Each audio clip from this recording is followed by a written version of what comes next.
Mjambo na habari za mchana, wapendwa wasikilizaji na watazamaji wa Kivu News Info popote pale mlipo, ikiwa ni ndani ya uwinje ya Jamhuri ya Kidemokrasia ya Kongo. Ni furaha kukaribisha tena katika matangazo yetu ya mchana leo, ikiwa ni Alhamisi tarehe 16 Julai mwaka 2026. Mimi ni Eloge Lulonga. Na katika dakika chache zijazo tutakuletea habari muhimu na za kuaminika kuhusu hali ya usalama, siasa, maendeleo, masuala ya kibinadamu na matukio mengine mbalimbali endelea kujiri katika maeneo ya mikoa Kivu Kaskazini, Kusini, Ituri na maeneo mengine ya Jamhuri ya Kidemokrasia ya Kongo, pamoja na habari nyingine muhimu kutoka ukanda wa maziwa makuu. Na katika matangazo yetu leo tutazungumzia mashambulizi mapya ya ADF yaliyosababisha vifo vya raia katika Mangina, hali usalama mjini Uvira, kufunguliwa tena kwa barabara Ninja kuelekea Bukavu baada ya miezi kadhaa ya kufungwa, pamoja na tukio la kusitisha la kuua kwa dereva bodaboda katika eneo la Fizi. Tutakuletea pia taarifa nyingine muhimu zinazoendelea kuvutia hisia za wananchi. Na asante sana kwa kuendelea kuchagua Kivu News Info kama chombo chako cha habari kinachokuletea taarifa sahihi za kuaminika na kwa wakati. Na kila siku tunaendelea kujuza kwamba tunaendelea kuletea matangazo yetu tukiwa mashariki mwa Jamhuri ya Kidemokrasia ya Kongo. Na basi kama leo ndio ulikuwa mara kwanza unakutana nasi kupitia mtandao wa YouTube, basi hakikisha umesubscribe, like, comment na kushare, na kulunguni wanasema kujabone kuemea vile na kupartage kuendelea kusambaza habari kwa walio wengi zaidi.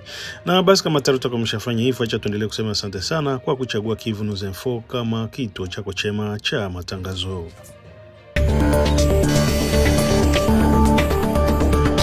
Hali ya usalama endelea kuzorota katika eneo la Mangina wilayani Beni mkoani Kivu Kaskazini baada ya wapiganaji wa kundi la ADF kufanya mashambulizi jingine usiku kwa mkia leo Alhamisi tarehe 16 Julai mwaka 2026. Kwa mujibu wa vyanzo vya ndani vilivyozungumza na Kivu News Info, watu wasiopungua 10 wameuawa katika mashambulizi hayo yaliyotekelezwa kwa kutumia silaha za moto pamoja na mapanga. Washambuliaji hao kuvamia kwa wakati mmoja mitaa ya Mukukulu na Malipizo wakitumia giza la usiku na kusonga mbele kimya kimya baada ya kushambulia raia waliokuwa majumbani mwao. Vyanzo vinaeleza kuwa miili 9 ilitambuliwa mara moja ikiwa imelala chini baada ya mashambulizi, huko juhudi za kutafuta wasirika wengine zikiendelea katika maeneo ambayo washambuliaji walipita. Rais wa sasa kiraia katika eneo la Mangina Kakule Vinyasi amesema idadi hiyo bado ni ya muda, kwani vikosi vya ulinzi pamoja na wakazi waendelea kufanya msako katika maeneo yaliyozaniwa kuwa ya maficho ya wapiganaji hao. Amesema pia kwamba na vifo hivyo mashambulizi yamesababisha uharibifu mkubwa wa mali na za wananchi. Kutokana na mashambulizi yaliyojirudilia mara kwa mara, wakazi wa Mangina wameendelea kuishi katika hofu kubwa. Wengi wao wamezitaka jeshi la Jamhuri ya Kidemokrasia ya Kongo pamoja na vikosi vingine vya usalama kuongeza doria za usiku na mchana ili kuwazuia washambuliaji hao kurejesha ile utulivu katika eneo hilo. Akizungumza baada ya tukio kwa kule Vinyasi, amesema milio ya risasi ilianza kusikika majira saa 12 jioni kwa saa za eneo hilo, akisitiza kuwa Mangina imekuwa shabaha ya mara kwa mara mashambulizi ya ADF. Amenukuliwa akisema Mangina endelea kulengwa na adui. Tunaziomba jeshi la Jamhuri ya Kidemokrasia ya Kongo FARDC kuendelea kufuatilia washambuliaji hao hadi mafichoni mwao na kuandaa doria za kivita ili kukomesha ile ukosefu wa usalama inayogharimu maisha ya wananchi wasiokuwa na hatia. Shambulizi jipya limeongeza idadi ya watu waliouawa katika eneo la Mangina kufikia angalau watu 14 ndani ya kipindi cha saa 44 pekee, kufuatia mashambulizi ya mfululizo yanahusishwa na kundi la ADF. Kutokana na hiyo, wakazi wengi wameanza kuyama makazi yao pembezoni mwa Mangina, na hata baadhi ya wanaoishi katika mji huo wamekimbilia maeneo wanaamini kuwa salama zaidi.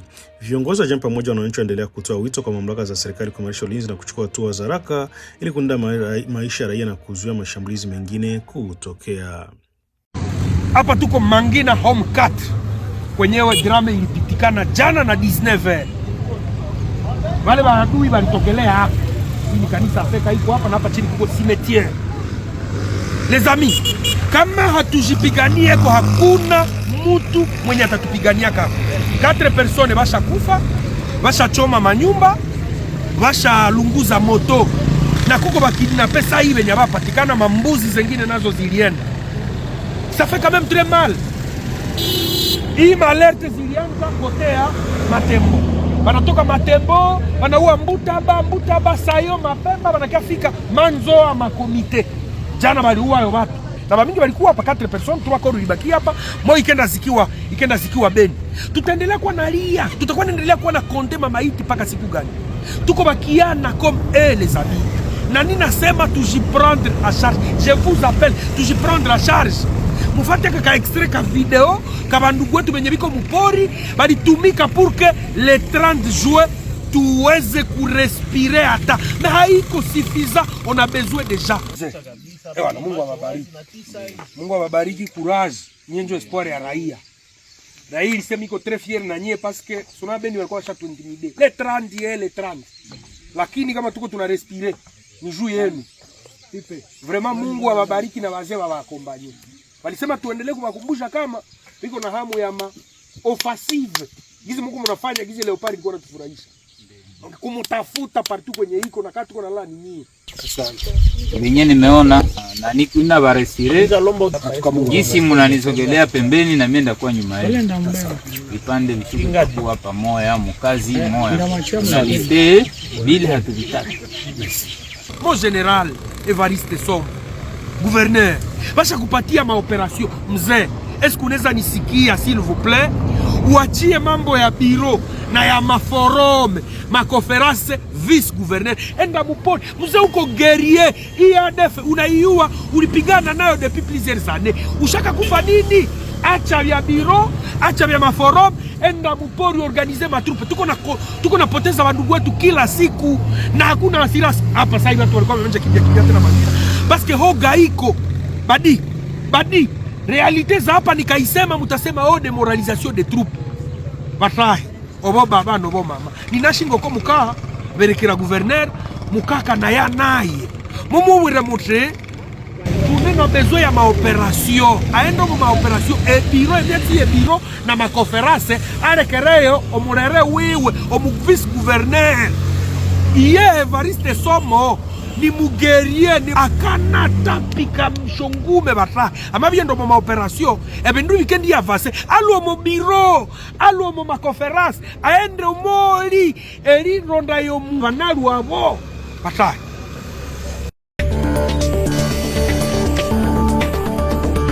Baada ya miezi 6 kutengwa kutokana na mapigano na kuzuiwa kwa matumizi ya barabara, wakazi wa chifu ya Ninja katika wilaya Kabare mkoani Kivu Kusini wameanza tena kusafiri kuelekea mjini Bukavu. Hatua imeleta matumaini mapya kwa maelfu ya wananchi ambao kwa muda mrefu walikosa mawasiliano ya kawaida na miji huo kutokana na hali ya usalama. Kwa mujibu wa taarifa kutoka eneo hilo, barabara ilikuwa imefungwa kufuatia mfululizo wa mapigano kati ya wapiganaji wa Zalendo na wasi wa M23. Alisababisha shughuli za usafirishaji kusimama kabisa, jambo la asili biashara, usambazaji wa bidhaa muhimu pamoja na maisha kila siku ya wananchi. Katika kipindi hicho cha miezi 6, bidhaa nyingi za msingi zilipungua katika maeneo ya Ninja, huku bei za vyakula na bidhaa zingine zikipanda kwa kiwango kikubwa. Wakulima walishindwa kupeleka mazao zao sokoni, wafanyabiashara kupoteza mitaji yao, na wagonjwa pamoja na wanafunzi wakikumbana na changamoto kubwa za kusafiri kuelekea Bukavu kwa ajili ya huduma mbalimbali.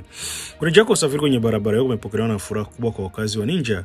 Mashuhuda wanasema wanaume, wanawake na vijana wamejitokeza kwa wingi kando ya barabara wakipiga makofi, kuimba na kucheza ngoma walipoona msafara wa kwanza wa pikipiki ukitoka moja kwa moja mjini Bukavu baada ya miezi hiyo yote ya kutengwa. Pikipiki hizo zimekuwa zimebeba abiria pamoja na bidhaa mbalimbali za matumizi ya kila siku, zikiwemo vyakula na mahitaji mengine muhimu. Wananchi wengi, ujio wa msafara ulikuwa ishara kurejea kwa matumaini na mwanzo wa kufuka kwa shughuli za kiuchumi zilizokuwa zimekwama kwa muda mrefu. Baadhi ya wakazi waliozungumza na vyombo vya habari wanasema walikuwa wameanza kupoteza matumaini ya kuona usafiri ukirejea katika eneo hilo. Wameeleza kuwa sasa wanaamini kuwa biashara zitachangamka tena na bidhaa zitapatikana kwa urahisi na gharama za usafiri zitapungua hatua kwa hatua. Shirika la Jeunesse Active pour le Développement kupitia mtaratibu wake Bienvenue Azina limesema kufunguliwa tena kwa barabara hiyo kunahatarisha mzunguko wa watu na bidhaa katika Bukavu na Ninja. Kwa mujibu wake, hatua hiyo pia itawezesha wananchi kupata kwa urahisi huduma muhimu kama afya, elimu, masoko na huduma nyingine za kijamii ambazo zilikuwa vigumu kufikika kutokana na kufungwa kwa njia hiyo. Hata pamoja na kurejea kwa usafiri, viongozi wa kijamii wameonya kuwa hali ya usalama bado inahitaji kuimarishwa. Wamesisitiza umuhimu wa kuendelea kulinda barabara hiyo ili isifungwe tena kutokana na mashambulizi yenye makundi yenye silaha. Chifu wa Ninja ni moja ya maeneo ya kimila yaliyoko katika wilaya Kabare, takriban kilomita 18 kutoka mji wa Bukavu. Eneo hilo limeendelea kukumbwa na changamoto ya kiusalama kwa muda mrefu kutokana na shughuli za makundi yenye silaha yanayofanya operesheni katika sehemu mbalimbali za Kivu Kusini. Mara kwa mara mashirika ya kiraia pamoja na viongozi wa wanafunzi wamekuwa wakitoa tahadhari kuhusu ongezeko la vitendo vya makundi hayo vinavyohatarisha usalama wa wananchi. Hata hivyo, kwa mujibu wa taarifa zilizopo, eneo la Ninja bado linaendelea kuwa chini ya udhibiti wa jeshi la Jamhuri ya Kidemokrasia ya Kongo. Kwa wakazi wa Ninja, kufunguliwa tena kwa barabara ya Bukavu si tu kurejea kwa usafiri, bali mwanzo wa kurejesha maisha kawaida, kuisha kwa uchumi eneo hilo na kumaanisha matumaini ya kupata amani ya kudumu baada ya miezi kadhaa ya hofu ya kutengwa.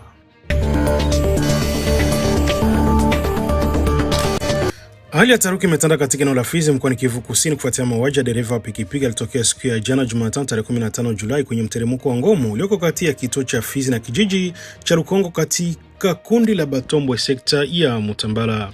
Kwa mujibu wa taarifa kutoka vyanzo vya eneo hilo, dereva wa bodaboda atambulika kwa jina la Augustin Agripa mwenye umri wa takriban miaka 25 alipigwa risasi akiwa safarini katika barabara hiyo.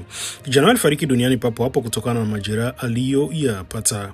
Vyanzo vinaeleza kwa mtuhumiwa mkuu wa tukio ni mwanajeshi anayehudumu katika kikosi cha Ibu cha jeshi la Jamhuri ya Kidemokrasia ya Kongo. Nadaiwa kwa mwanajeshi alimfyatua risasi dereva huyo kwa lengo la kumpora pikipiki yake. Baada ya tukio hilo, vikosi vya usalama vya kijeshi vilichukua hatua za haraka za kumkamata mtuhumiwa huo katika kituo cha Fizi. Kwa mujibu wa taarifa zilizopatikana, anatarajiwa kufikishwa mbele ya vyombo vya sheria ili kujibu tuhuma zinazomkabili na kuwajibishwa kwa mujibu wa sheria. Mauaji yamezua hasira na huzuni kubwa miongoni mwa wakazi wa Fizi pamoja na madereva wa pikipiki wanaotumia barabara hiyo kila siku kwa shughuli zao za kujipatia riziki. Wamesema tukio hilo linaonyesha kuwa hali ya usalama katika eneo hilo bado ni ya kutia wasiwasi licha ya uwepo wa vikosi vya serikali. Madereva bodaboda wamestaka mamlaka za kijeshi kuarifu nizamu ndani ya majeshi na wakisha askari wanaokiuka sheria wanachukuliwa hatua kali. Wamesema kwa wananchi wanapaswa kulindwa na vikosi vya usalama badala ya kuwa wahanga wa vitendo vya uhalifu. Na baadhi ya viongozi wa kijamii wameeleza kwa matukio ya aina hiyo yanazidi kupunguza imani ya wananchi kwa vyombo vya ulinzi na usalama, wakitaka uchunguzi wa kina ufanyike ili kweli wote wajulikane na haki itendeke kwa familia ya marehemu. Wakati uchunguzi rasmi unaendelea ili kubaini mazingira halisi yaliyosababisha mauaji hayo na kupitisha iwapo lengo la mshtukio ilikuwa ni uporaji wa pikipiki au kulikuwa na sababu zingine. Wananchi wa Fizi wanaendelea kusubiri matokeo ya uchunguzi huo, wakitoa wito wa kuimarisha kwa usalama katika barabara Ngomo inayotumiwa na wasafiri na wafanyabiashara kila siku.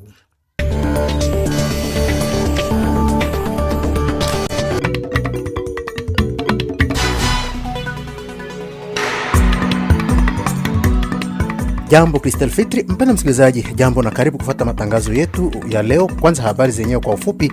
Janga la Ebola yapanuka haraka tena sana mtani Njugu, huko tayari maeneo kiafya ya Heritage mkoani Njugu yaguswa na hasa vyumba vya matibabu kufunga milango zao.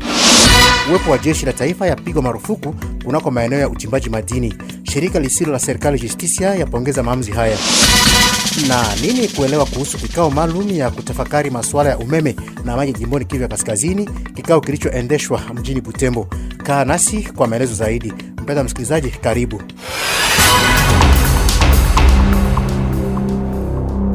Hujambo mara tena mpenda msikilizaji, tutafungua matangazo yetu ya jioni ya leo jimboni Ituri tukikuambia kwamba vituo vya afya 9 dhidi ya zile 12 inayopatikana kunako maeneo kiafya ya Heritage mkoani Limani tuko mtani Njugu tayari zimefunga milango zao. Sababu ni tu wingi wa wagonjwa kunako vituo vile vya afya. Viongozi wa asili wanaothibitisha habari hii watoa tahadhari kuhusu upanuko wa janga kwa mahali na wanaomba kurundikwa kwa haraka sana kwa waganga ili kupambana na ugonjwa huo na kuokoa maisha ya wakaaji. Martial Kizabiamungu na maelezo kamili. Katika eneo la Njugu, ugonjwa wa virusi wa Ebola unaendelea kwa zaidi kuliko juhudi za kupambana nalo katika baadhi ya maeneo. Katika kijiji cha Limani kwa mfano, vituo vya afya vimejaa wagonjwa wanaoletwa kila siku. Kulingana na viongozi wa masultani, vituo vya afya 9 kati ya 12 vilivyo katika eneo la afya la Heritage vimefungwa. Viongozi wa masultani wanasema kwamba sehemu ya watu wa maeneo ya Walendu, Jati na Piti bado wanapinga hatua za ukingo zilizowekwa na mamlaka za afya. Hii inarasisha kuenea kwa ugonjwa ndani ya jamii. Kiongozi wa eneo la Walendu Jati, Justin Gudzakiza, anazungumzia hali mbaya ambayo tayari imesababisha vifo ya watu zaidi ya 100. Wakati tukiendelea kusubiri majibu kutoka kwa viongozi wa hatua za dharura, mamlaka ya masultani wanaogopa hali hii ambayo inaweza kuzidi kuwa mbaya ikiwa timu ya wahudumu wa afya zaidi hazitasambazwa haraka katika sehemu hiyo ya mtaa ya Njugu. Nikiripoti kutoka Bunya, mimi Martial Kiza Biamongu, Radio Okapi.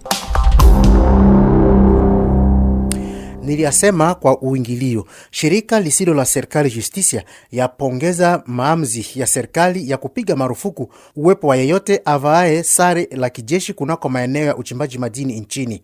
Hata hivyo, shirika lile lazani kwamba maamuzi haya sherti yashindikizwe na mkataba ya kukiheshimisha na kukifuatilia kwa makini kabisa. Mbalimbali na haya, itakuwa maamuzi isiyo na thamani. Timote Mbuya, mkurugenzi wa shirika la Justicia, aliujiwa na Jangandu katika utafsiri wa Rosalie Zawadi. Kazi hii imekuwa yenye faida kubwa sana, kiasi kwamba maafisa wa kijeshi na kisiasa wanamiminika kwenye migodi, hasa wale wanaochimba shaba na kobalti. Maafisa wale watumia vibarua vya watu wengine, wakiungwa mkono na wawekezaji au washirika wa kigeni wanaotoa pesa.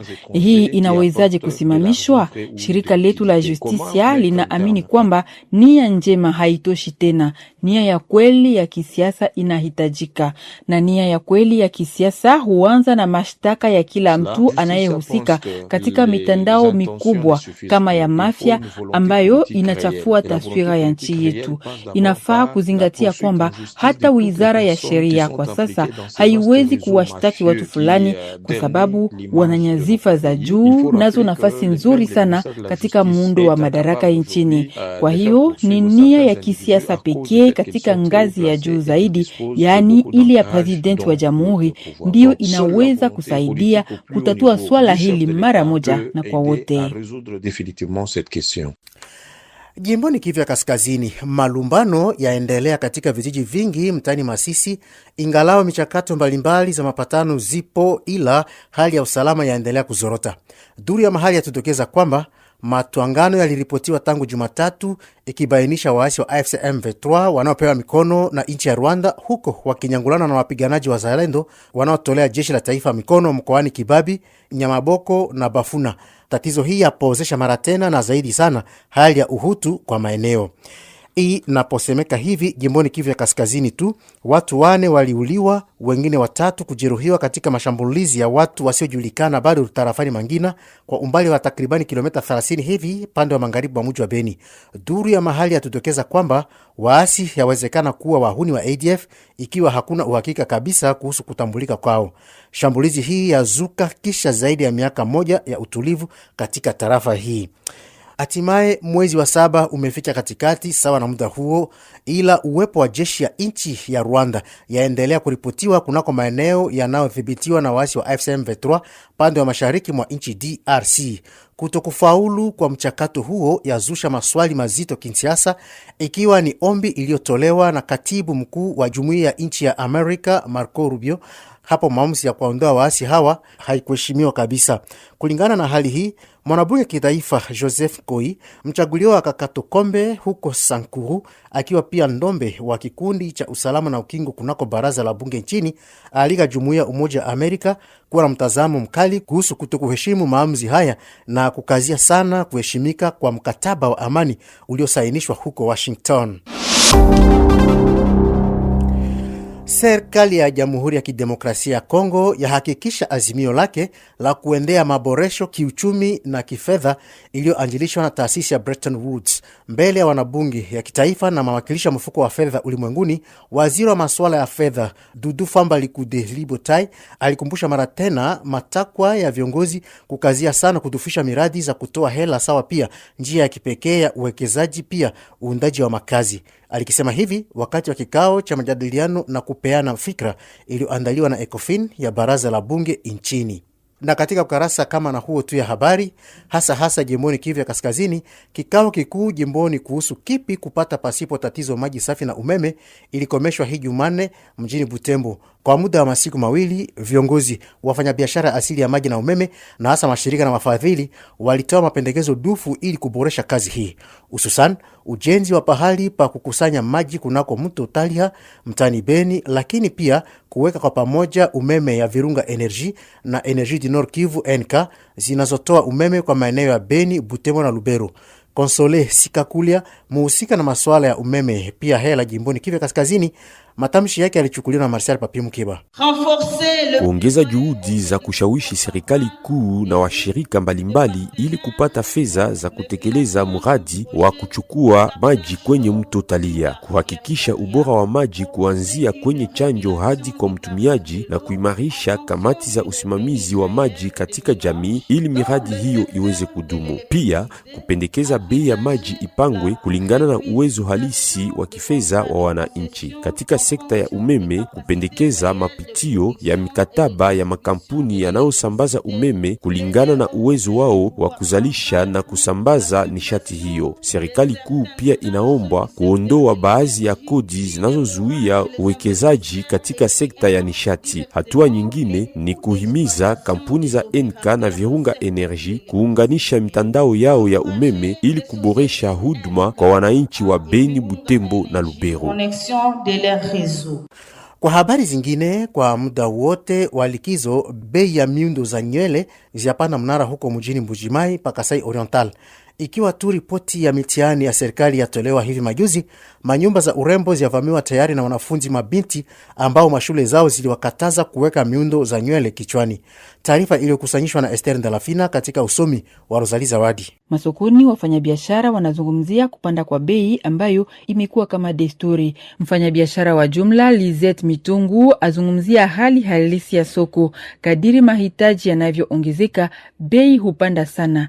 Yeye afasiria kwamba zamani nyele bandia aina Michel ilikuwa ikiuzwa kwa franka za Kongo 2300. Kwa sasa bei imefikia 2800. Kuna aina nyingine Royal iliyonunuliwa hapo awali kwa franka za Kongo 3000, lakini sasa ni franka 4000. Hii yatokea sababu ya kipindi cha mapumziko ya watoto. Kila mara watoto wanapokuwa likizoni, bei ya nyele bandia huwa zinabadilika.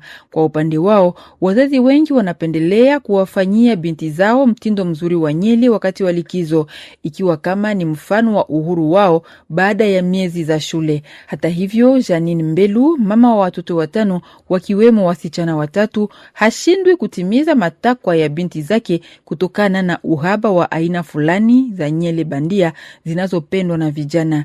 Kupanda kwa bei ya nyele bandia sasa kumekuwa tukio muhimu la kiuchumi na kijamii wakati wa likizo ndefu huko Kasai Oriental.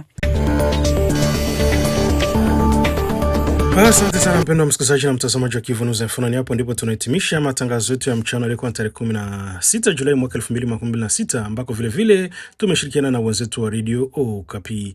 Basi endelea kutufuatilia kurasa zetu za Facebook, YouTube, TikTok na Instagram ili usipitwe na habari zinazojiri kila wakati kutoka Kivu, Jamhuri ya Kidemokrasia ya Kongo na duniani kote.